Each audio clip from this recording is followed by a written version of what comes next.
এক গ্রামে রমেশ নামের এক সহজ সরল ও গরিব কৃষক বাস করত। অনেক পরিশ্রম করেও অভাব দূর না হওয়ায় স্ত্রী শালিনীকে বিদায় জানিয়ে সে কাজের সন্ধানে শহরে পাড়ি জমায়। শহরে কেউ তাকে আশ্রয় না দিলেও এক দয়ালু বুড়ি কাকিমা তাকে নিজের ছেলের মতো আশ্রয় দেন। রমেশ কয়েক বছর হাড় ভাঙ্গা খাটুনি খেটে ৫,০০০ টাকা জমায়, কিন্তু চুরির ভয়ে কাকিমার পরামর্শে শহরের নাম করা জমিদার গোপালের কাছে টাকাগুলো আমানত হিসাবে রেখে দেয়। বাড়ি ফেরার দিন রমেশ যখন টাকা ফেরত চাইতে যায়, লোভী জমিদার গোপাল তাকে চিনতেই অস্বীকার করে, উল্টো তাকে ঘাড় ধাক্কা দিয়ে বের করে দেয়।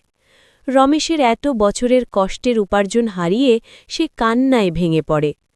সব শুনে রানী নামের এক বুদ্ধিমতী নারী রমেশকে সাহায্য করতে এগিয়ে আসে।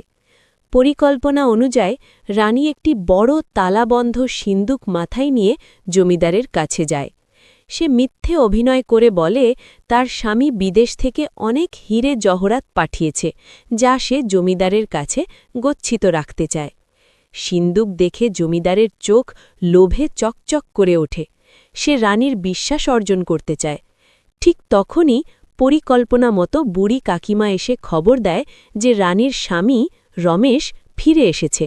রমেশ তখন ঘরে ঢোকে। রানীর সামনে নিজেকে অতি সৎ প্রমাণ করতে জমিদার তৎক্ষণাৎ রমেশের ৫,০০০ টাকা ফেরত দিয়ে বলে, আমি তো তোমার অপেক্ষাতেই ছিলাম ভাই। রমেশ তার টাকা ফিরে পায় এবং রানীর বুদ্ধিতে জমিদারের আসল রূপ ফাঁস হয়ে যায়। রানী তার ট্রাঙ্ক, যা আসলে জঞ্জালে ভরা ছিল, নিয়ে চলে আসে। রমেশ গ্রামে ফিরে সেই টাকা দিয়ে ব্যবসা শুরু করে এবং স্ত্রীর সাথে সুখে দিন কাটাতে থাকে। বন্ধুরা, যদি ভিডিওটি ভালো লাগে তাহলে অবশ্যই একটা লাইক আর একটা সাবস্ক্রাইব করে পাশে থাকবেন।